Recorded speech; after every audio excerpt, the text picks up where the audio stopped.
In the small riverine village of Umudioka, life was simple, and the people were content. The river gave them everything they needed, filling their nets with fish each day and helping the villagers make a living. Fishing was the heart of Umudioka. Every morning, the men would head out to the river, knowing that the water would provide enough for their families and the market. Among the fishermen were two brothers, Obi and Chuka. Obi, the elder brother, was respected by everyone in the village.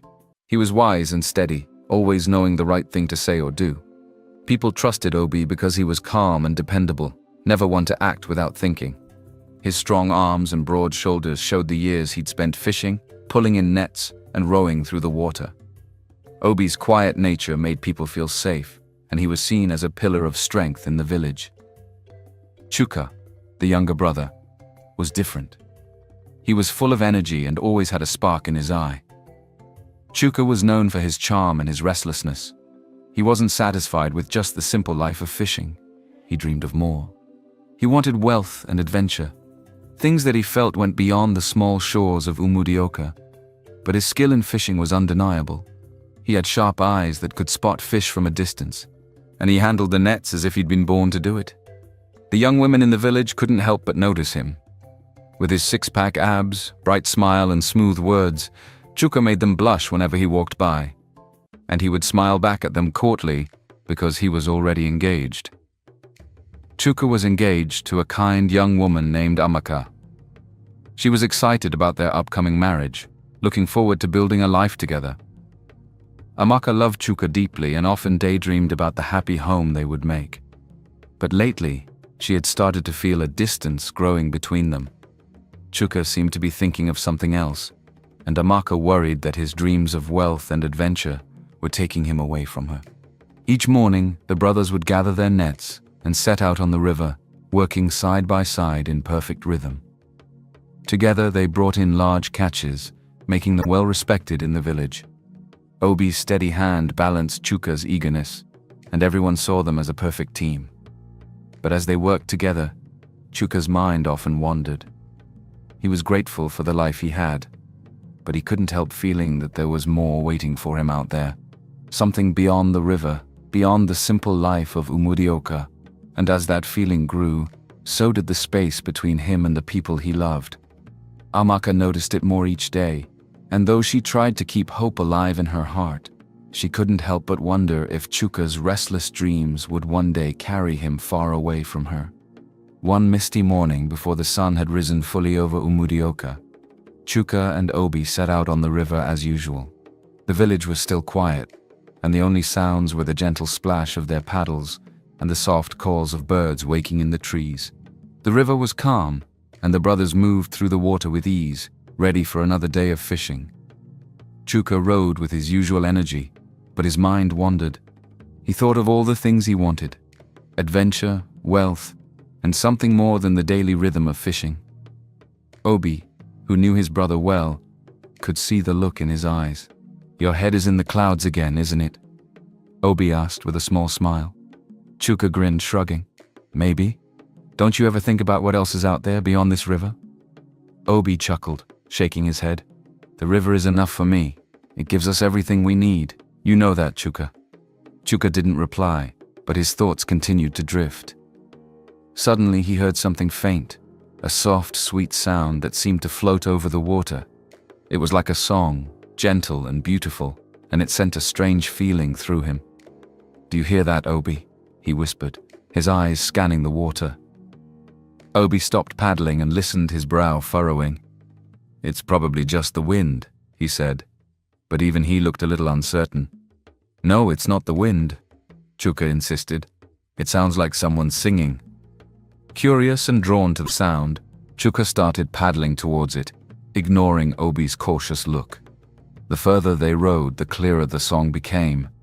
It was unlike anything they had ever heard, soft, mysterious, and beautiful, like the river itself was singing to them. As they moved closer to the source of the sound, they spotted something unusual in the water up ahead. There, tangled in a thick patch of river plants, was a figure. Her skin glistened in the morning light, and as they approached, they could see that she wasn't like any person they had ever met. It was a woman. but she had scales that shimmered on her skin, and instead of legs, she had a long, shining tail. Her eyes were bright and large, looking up at them with a mix of hope and worry.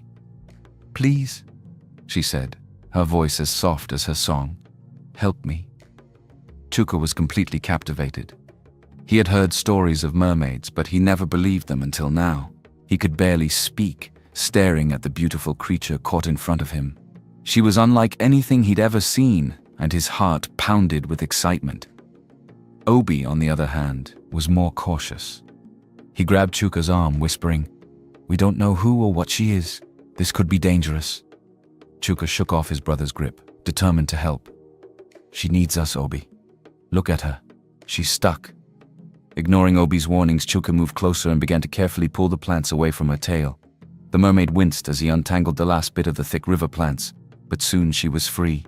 "Thank you," she said, her voice filled with relief. "I am Adaora."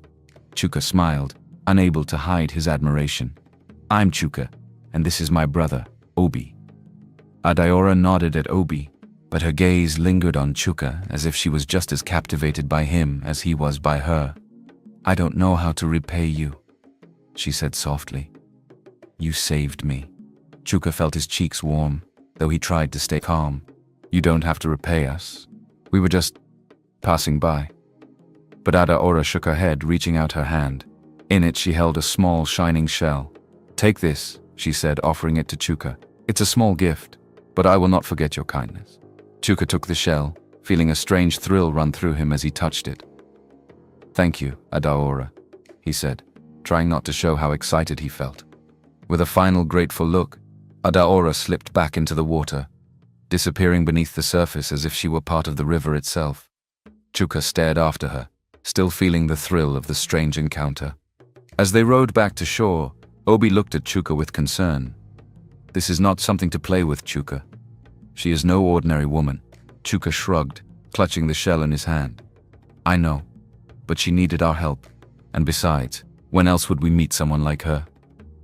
Obi sighed, knowing his brother's restless spirit was already stirring with new ideas. "Just be careful. Not everything from the river is as kind as it seems." But Chuka barely heard him.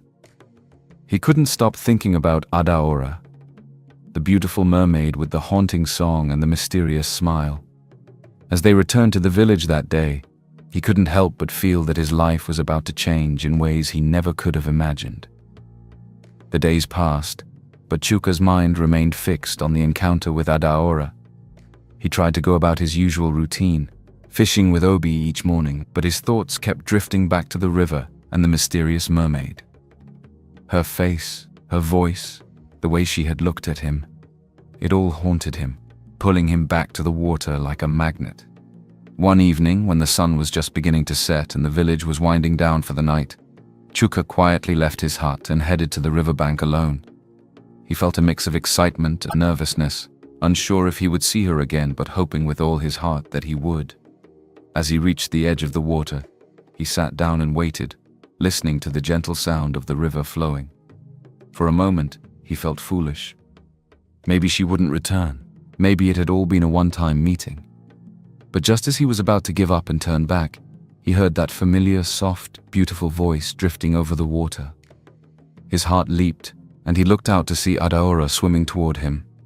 Her tail shimmered under the fading light, and her large, bright eyes fixed on him with a warm look that made his heart race.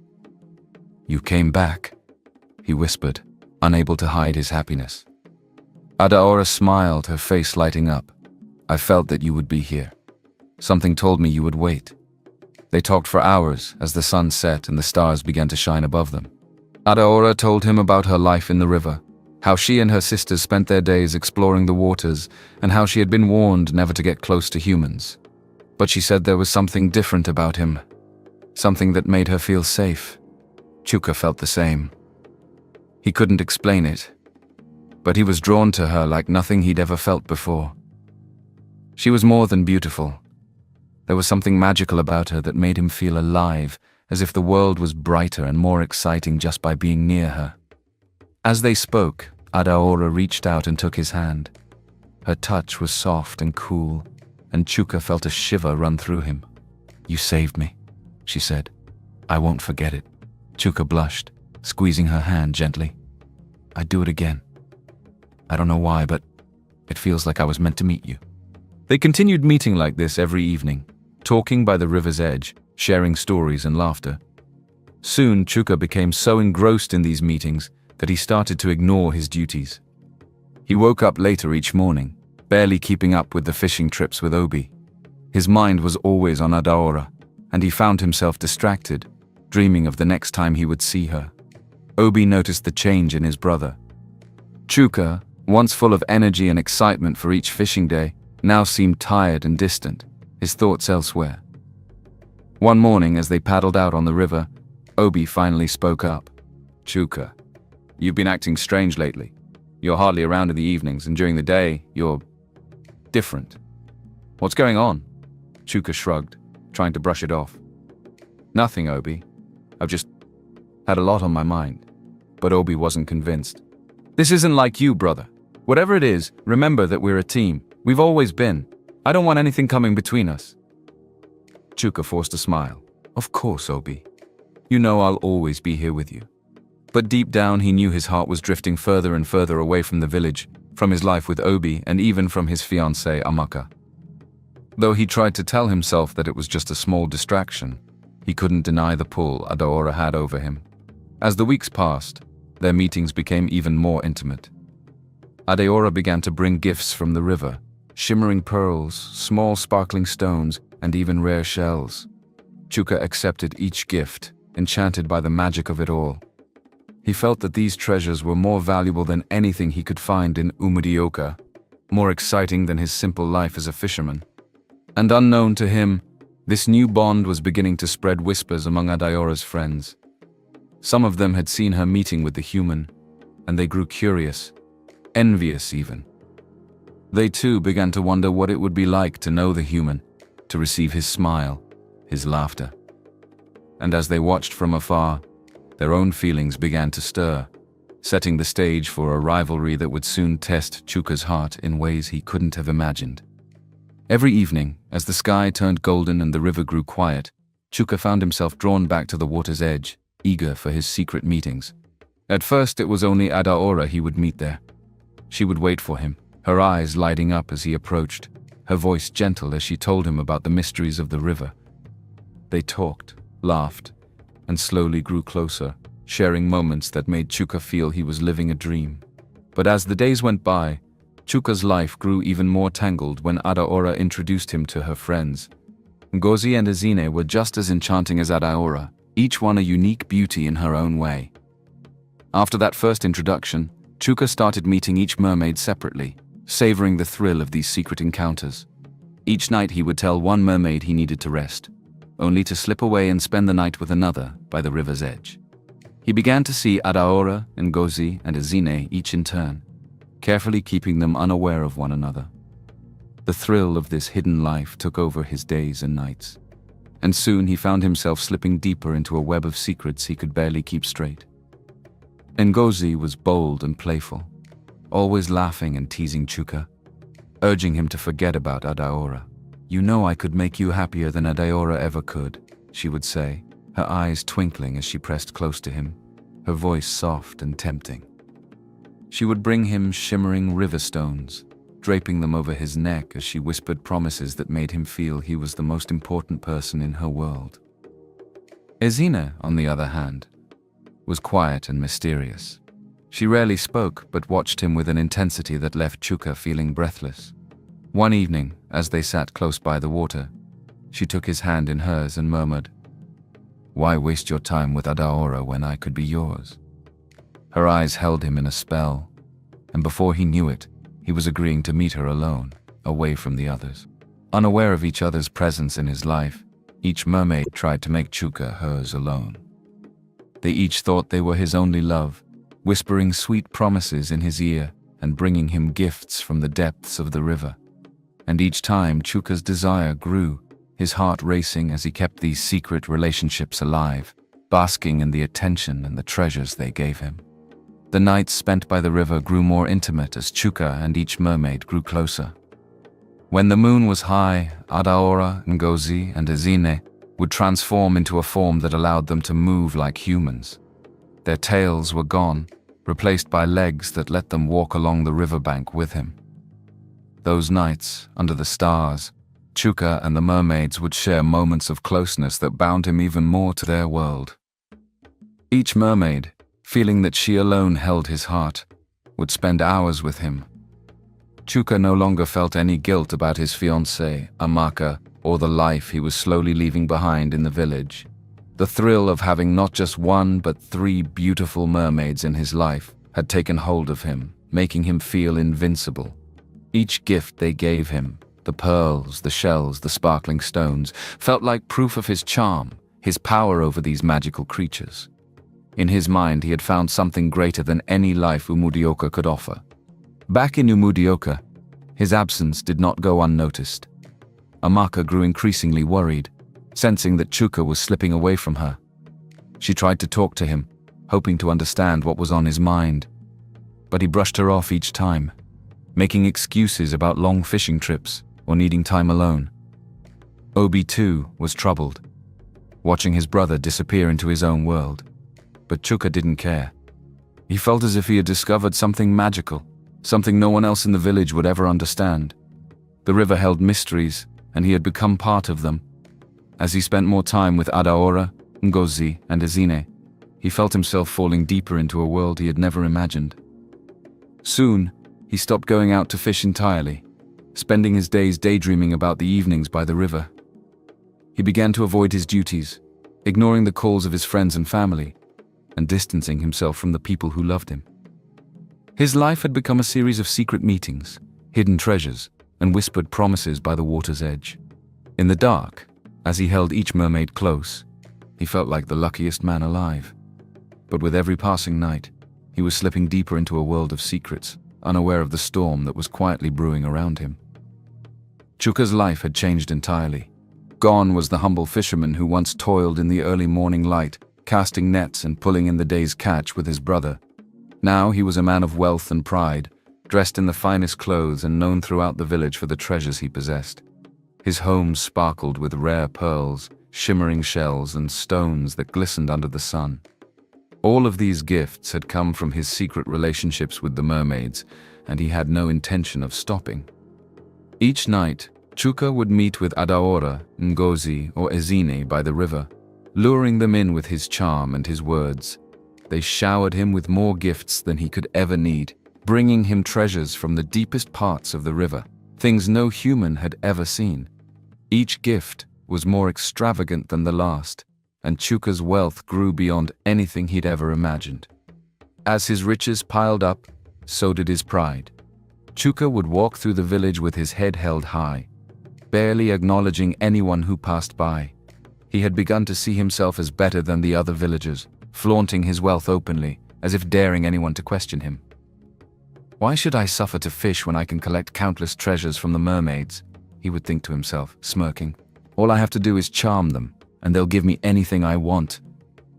He laughed at the thought of the hard work he used to do, of the days spent sweating under the sun with nets and paddles.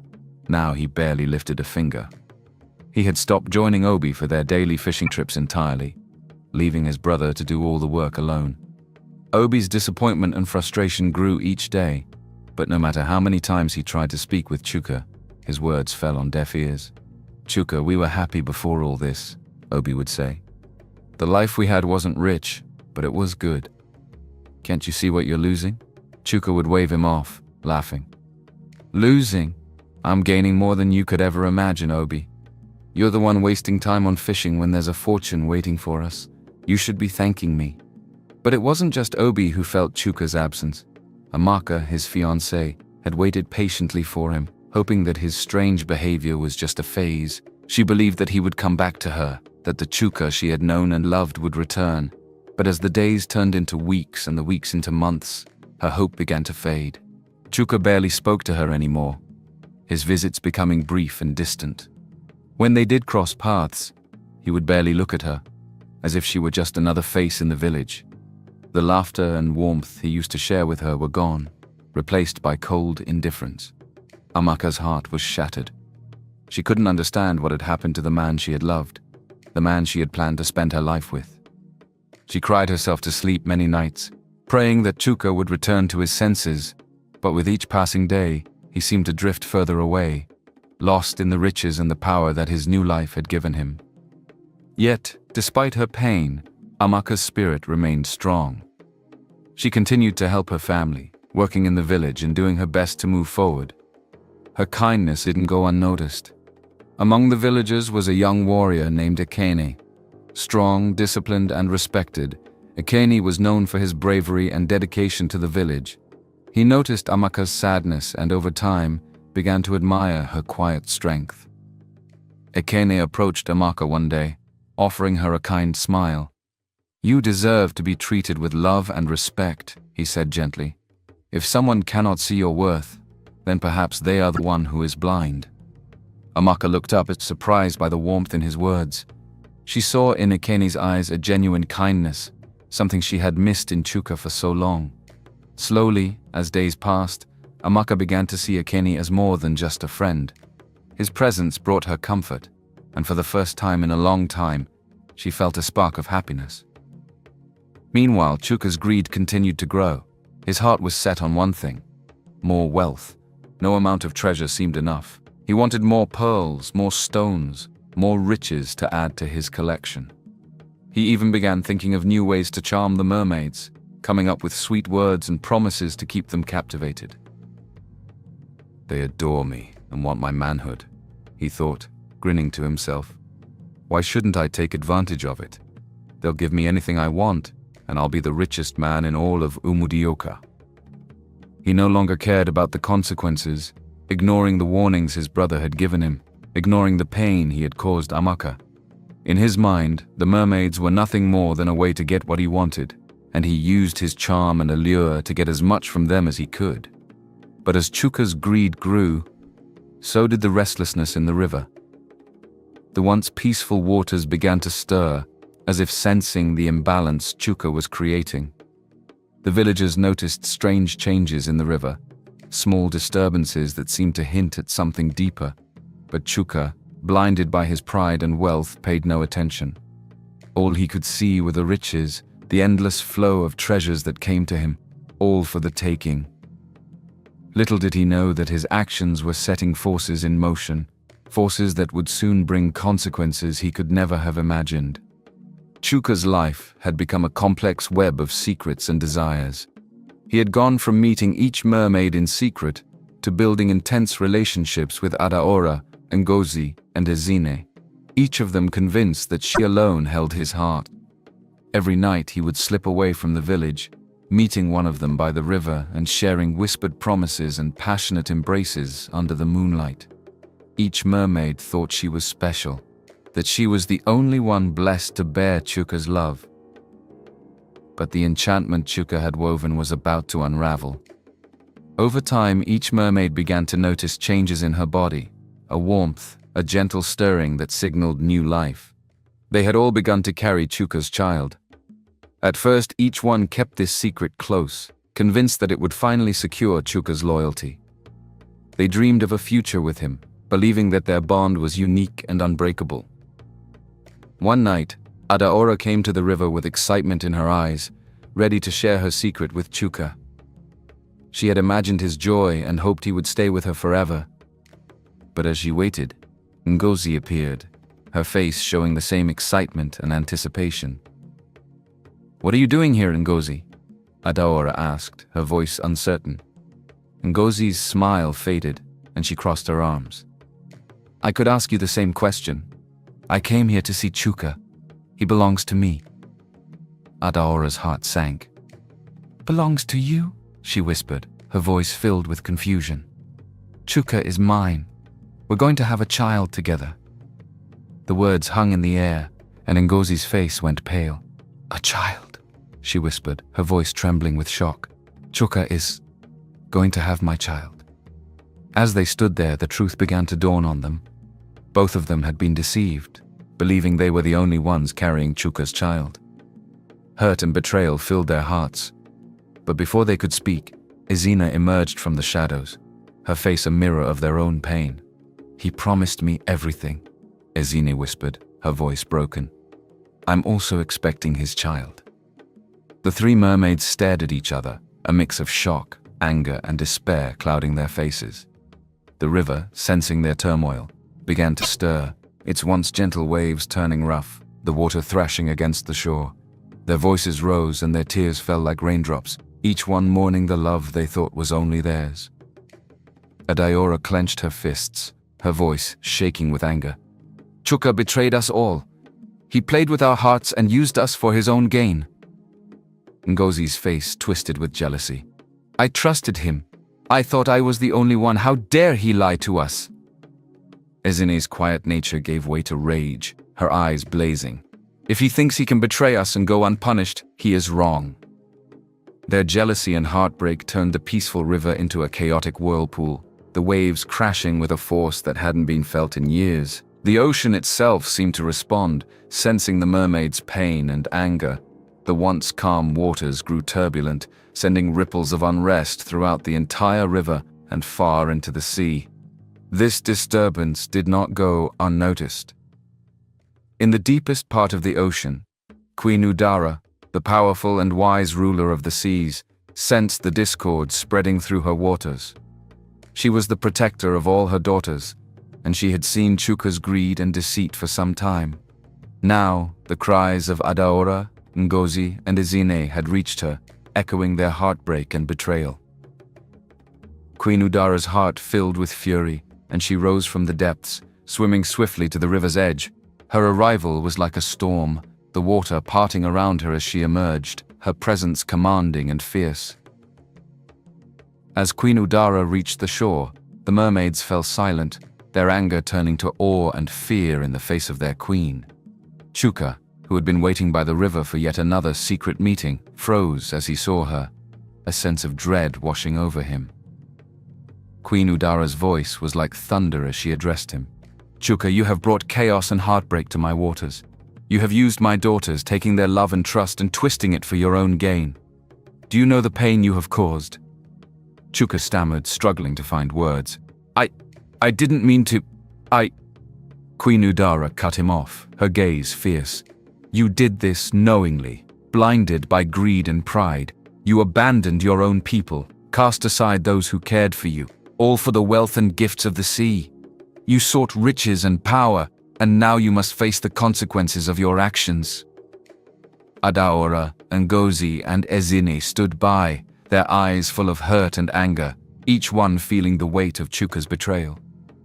They had loved him, believed in his promises, and now they saw him for who he truly was, a man consumed by his own selfish desires. In a last attempt to save his brother, Obi stepped forward, bowing low before Queen Udara. "Please, Your Majesty, forgive him. Chuka is my brother, and though he has lost his way, he did not mean to bring harm." Queen Udara's gaze softened as she looked at Obi, sensing the sincerity in his plea. "Obi, you are a true brother, loyal and kind. You deserve none of the shame that Chuka has brought upon your family." Turning back to Chuka, her face hardened once more. "But Chuka's betrayal cannot go unpunished. He has left a trail of pain, and he must pay the price." The three mermaids, each carrying his child, stood close, their faces filled with sorrow and anger. Queen Udara looked at them with a deep sadness, speaking gently but firmly. "To my daughters, I offer this mercy. You will return to the sea, and your children will be raised with love and care. They will be blessed, even if their father has failed them. But Chuka shall never see them. His greed and arrogance have cost him that right." Obi's head hung low as he listened, feeling the weight of his brother's actions. Chuka, for the first time, truly felt the sting of regret, his heart heavy with shame. He tried to speak, to beg for forgiveness, but Queen Udara held up her hand. "Chuka, you have taken the gifts of the sea and turned them into instruments of greed. You will be cut off from the river, from the ocean, and from the love you once knew. Your wealth will vanish, and you will be left with nothing but the emptiness you created." With a final, commanding gesture, Queen Udara spoke the words of her curse, binding Chuka to a life of isolation and regret. His riches, once so precious to him, began to fade before his eyes, the pearls and treasures turning to dust. The three mermaids looked at him one last time, their faces a mix of sorrow and finality. Adaora, with tears in her eyes, whispered, "You could have been so much more, Chuka, but your heart was filled with greed." As Queen Udara and the mermaids disappeared into the depths, the river calmed, the waters returning to their gentle flow, as if erasing all traces of Chuka's betrayal. Chuka was left alone on the shore, his wealth gone, his heart empty, and his once promising future shattered by his own choices. And though he had once believed he could take on the world, he now stood as a man broken, the pain of his actions echoing in the quiet of the river, a reminder of the life he had thrown away. Obi, watching his brother with a heavy heart, took one last look at him before turning away. The river had reclaimed its peace, and with it, Chuka's life was left in silence, a warning to all who would dare to let greed and pride guide their hearts. Stripped of his wealth, pride, and the magical gifts that once surrounded him, Chuka returned to the village of Umudioka as a broken man. The treasures he had collected, the gifts from the mermaids, had all disappeared like a mist, leaving him with nothing but his shame. He walked through the village quietly, his head bowed, avoiding the curious stares and whispers of the people he had once looked down upon. Once, he had flaunted his wealth and turned away from his loved ones, believing himself too important, too powerful to care about anyone but himself. But now, as he stepped back into the simple life of Umudioka, he could feel the emptiness that his greed and pride had created. The hardest blow of all was when he saw Amaka. She had once been his fiancée, the woman who had loved him unconditionally, waiting patiently while he ignored her, certain that he would one day come to his senses. But that day had never come, and as his neglect turned to betrayal, Amaka had finally given up. She had found love again, this time with Ekene, the strong and honorable warrior who had always respected her and valued her heart. Chuka saw them together in the marketplace, Ikene's hand resting protectively on Amaka's shoulder as they laughed together. She looked happier than he had ever seen her, and it struck him deeply. The love he had taken for granted was now beyond his reach, and he knew there was no forgiveness to be found. Amaka had moved on, and her new life was something he could never be a part of. With nothing left to his name, Chuka was forced to return to the hard work he had once scorned. He went back to fishing, casting nets in the early mornings and working under the hot sun, trying to earn a living the honest way. The hands that had once received treasures without effort were now calloused and sore from pulling heavy nets, hauling fish from the river as he had done before his life had spiraled out of control. As he struggled to make ends meet, he could not help but think of the choices that had led him to this point. He had believed his charm and his manhood would bring him endless wealth, that he could live without effort, taking from the mermaids without giving anything in return. But he had been wrong. His pride had blinded him, and now he had nothing but his own mistakes to keep him company. At night, as he lay alone, Chuka was haunted by memories of Adaora, Ngozi, and Ezine, and wondered about his children. He remembered their trust, the gifts they had showered upon him, and the promises he had made, only to betray them all. He saw their faces, their hurt, and the anger in their eyes, and he knew he had shattered something precious. The guilt weighed on him like a heavy stone, pressing down on him even as he tried to sleep. Chuka's story soon became known throughout the village. People spoke of him in hushed voices, sharing his tale as a warning to others. Obi, his wise and loyal brother, took it upon himself to pass down Chuka's story to the younger generations. He gathered the children of the village and told them of his brother's rise and fall, sparing no detail. "Remember," Obi would say, "the choices you make will follow you. Greed will always lead to destruction, and pride will leave you alone.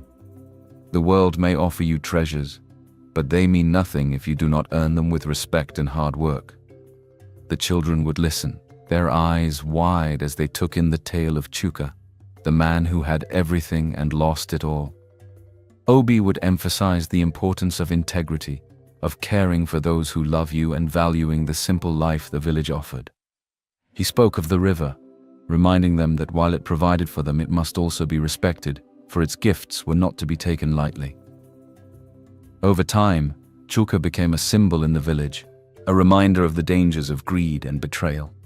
People would say his name with a mix of pity and caution, telling each other that his downfall had been his own doing, a lesson to never take what you have for granted. As the years went by, Chuka continued to live in Umudioka, a shadow of the man he had once been. He worked quietly, keeping to himself, never again seeking the riches or attention that had once defined his life. Though he was still a strong man, he walked with a heaviness that showed the burden he carried, a burden only he could understand. In the end, Chuka's story became a tale of regret, a warning for those who might one day be tempted by pride or blinded by wealth. His life was a reminder of the power of choices, the importance of responsibility, and the need to honor the people who care for you. The river continued to flow, and life went on, but the memory of Chuka's actions remained, a legacy of what happens when one forgets the value of humility, loyalty, and hard work.